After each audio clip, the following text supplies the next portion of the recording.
Hello, नमस्कार।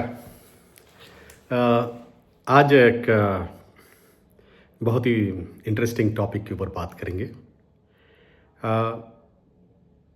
The topic is very very relevant. We all know it, but still I will try to speak it out. तो क्या है कि हम सब जानते हैं, जो पूरा यूनिवर्स मैटर से बना हुआ है, एनर्जी से बना हुआ है। बट हम लोग जब थोड़ा सा और सूक्ष्म दृष्टि से देखते हैं, a bit subtle, then we see the matter is made with energy. Matter energy से बना हुआ है और एनर्जी को somehow some natural लॉ से बाइंड करके मैटर का रूप दिया गया है। तो मैटर, अगर हम मैटर दृष्टि से देखेंगे तो हमें थोड़ा इल्यूशन में आएंगे, हम माया के अंदर आएंगे। यही बात करना चाहता हूं मैं। मैटर नहीं है, वो एनर्जी से बना हुआ है और energy is in flux in the matter, continuously changing. इतना चेंज हो रहा है, तो मैटर को हम अगर परमानेंट करके देखते हैं और मैटर के प्रति अट्रैक्ट होते हैं, वस्तु के प्रति अट्रैक्ट होते हैं, तो हम माया के अधीन आ जाते हैं।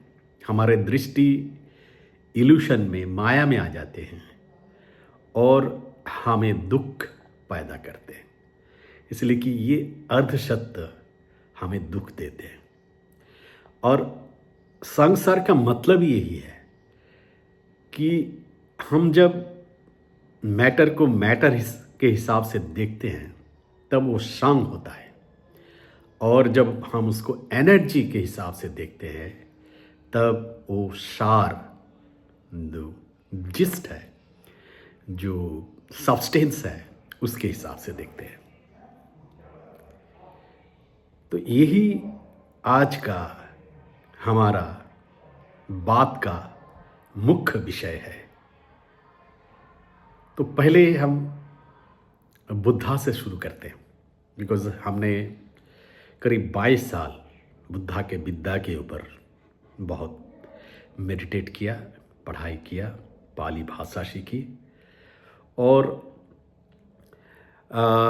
बुद्धा का काफ़ी बातें पाली में पढ़ा और हिंदी में भी पढ़ा। तो बुद्धा बार बार बोलते हैं कि आप खुद का अंदर का एनर्जी को देखो, वाइब्रेशन को देखो। पहले तो सांस के जरिए मन को शांत करने के लिए बोलते हैं और उसके बाद वाइब्रेशन को देखने के लिए। उससे मुक्ति मिलता है। हाँ, मुक्ति कैसे मिलता है? ये जो इल्यूशन है, मैटर का जो इल्यूशन है, उससे मुक्ति मिलता है। मैटर के प्रति जो हमारा अट्रैक्शन है, उससे मुक्ति मिलता है। यस, और इसी से मुक्ति का मोस्ट ऑफ द चीज़ें आ जाती है। और वो बोलते हैं कि सबके लिए मन में अच्छा भावना जगाओ। तो मैटर को लेके करेंगे क्या, और एनर्जी को भी लेके क्या करेंगे? तो हमारा एनर्जी, हमारा अस्तित्व है रियलिटी में, और एनर्जी और ट्रुथ, ये दोनों मिलके। तो यही विषय है। अभी हम अगर साइंस से देखते हैं, E is equal to mc², तो मैटर ही एनर्जी है। सो ये बात साइंस भी स्वीकार करते हैं। अगर हम थोड़ा डायमेंशनल एस्पेक्ट में जाते हैं तो देखते हैं कि मैटर का जो स्फेयर है, वो जो सब एटॉमिक पार्टिकल का जो स्फेयर है,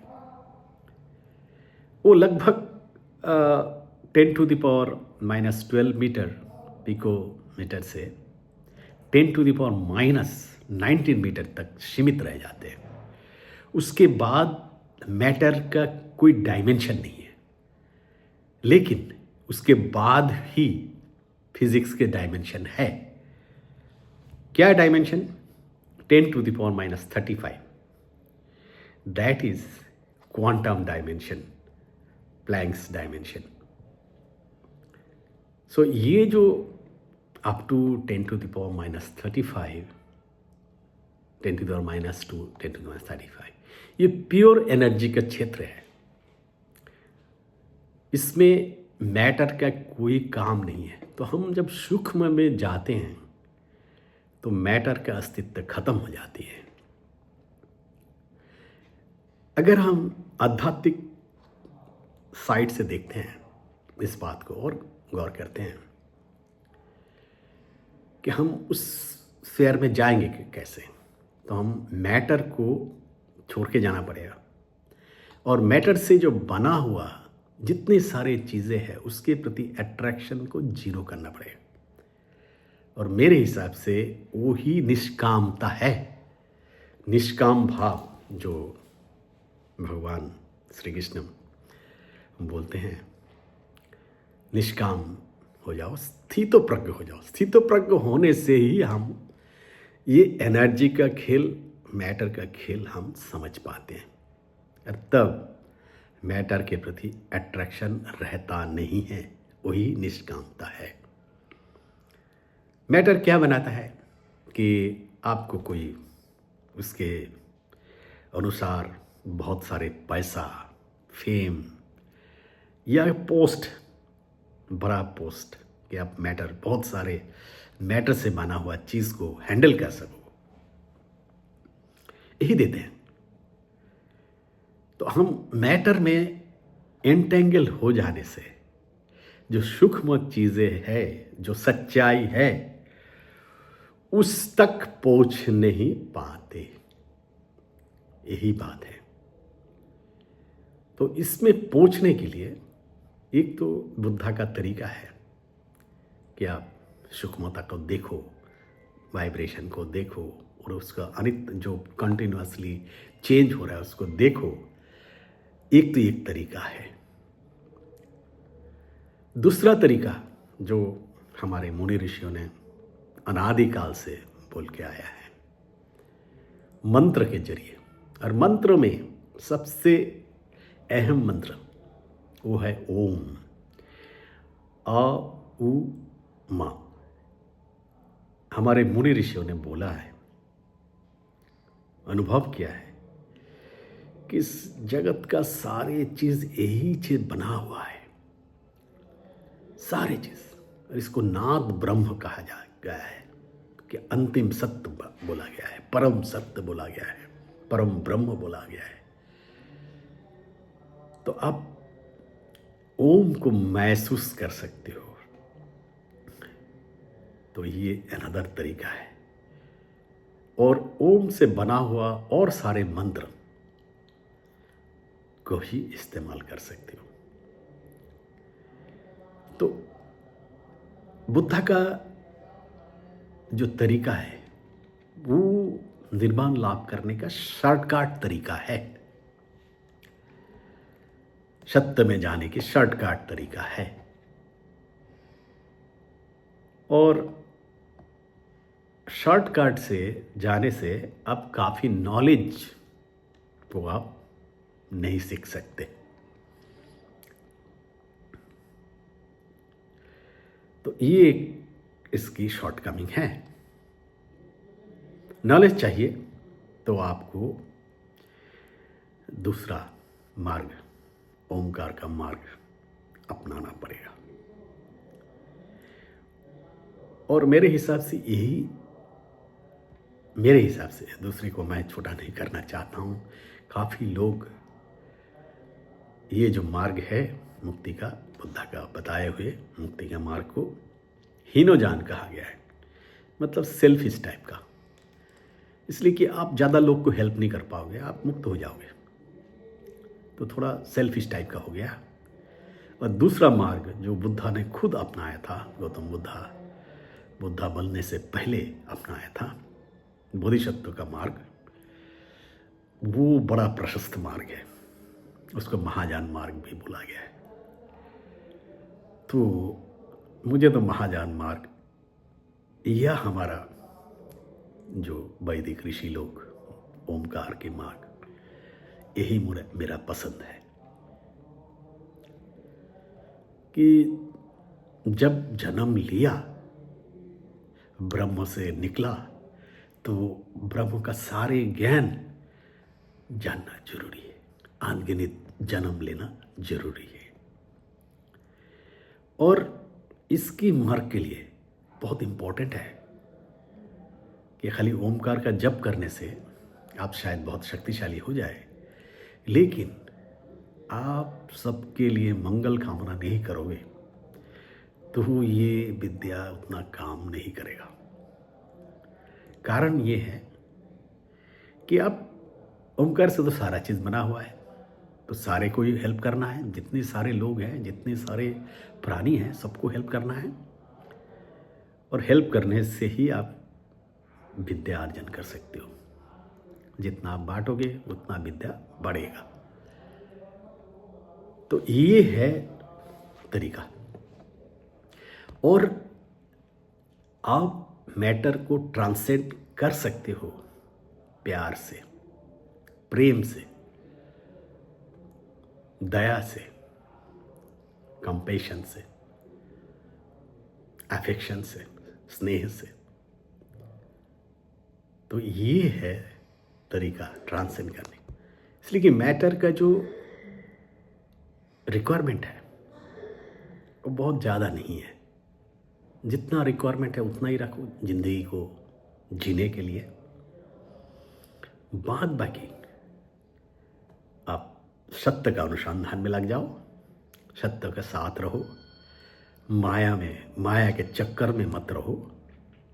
माया मिथ्या और सत्य से बना हुआ है, बड़ा कठिन जगह है। तो माया के चक्कर में मत पड़ो। माया के चक्कर में पड़ोगे तो दुख आएगा, दुख आएगा। तो दुख भी एक बहुत इम्पोर्टेंट हिस्सा है। दुख होने से ही हम सीखते हैं। माया से हम अगर एंटेंगल्ड हो जाते हैं, उससे क्या क्या दुख आते हैं, वो जानकारी होने से भी हम सत्य में रहने के लिए ट्राई करेंगे। इसलिए दोबारा दुख लेने जाएगा। एक बार लिया बस ठीक है, जान लिया, फिर दोबारा नहीं। दोबारा लेने से वो थोड़ा फुलिशनेस हो जाएगा, बुद्धू जैसा काम हो जाएगा। बट हम लोग बार बार यही चीज़ करते हैं, बट बार बार जानते हैं यही है, बार बार गिरते हैं, बार बार उठते हैं, यही है। तो यही बोलना था मुझे कि आज का science, quantum science has come to the inner core of धर्म या सत्य, इनर सत्य में। पहले तो साइंस कोर्स सत्य को ही देख रहे थे, मैटेरियल सत्य को ही देख रहे थे। अभी ये एनर्जी का स्फीयर में आए, प्योर एनर्जी के स्फीयर में, स्पेशली क्वांटम साइंस। और इसीलिए ये हमारा जो आध्यात्मिकता है, अंदर का विद्या है, उसमें प्रवेश कर गया। तो हम बहुत क्लियरली क्वांटम साइंस से, क्वांटम फिजिक्स से, जो इनर साइंस है, आध्यात्मिकता है, उसको एक्सप्लेन कर सकते हैं। ये आज एक प्रयत्न रहा मेरा। फिर बात करेंगे। बहुत बहुत नमस्कार, प्रणाम। अगर कोई गलती हुआ तो क्षमा कीजिए, इसलिए कि मैं सीख रहा हूँ, I am learning. Thank you.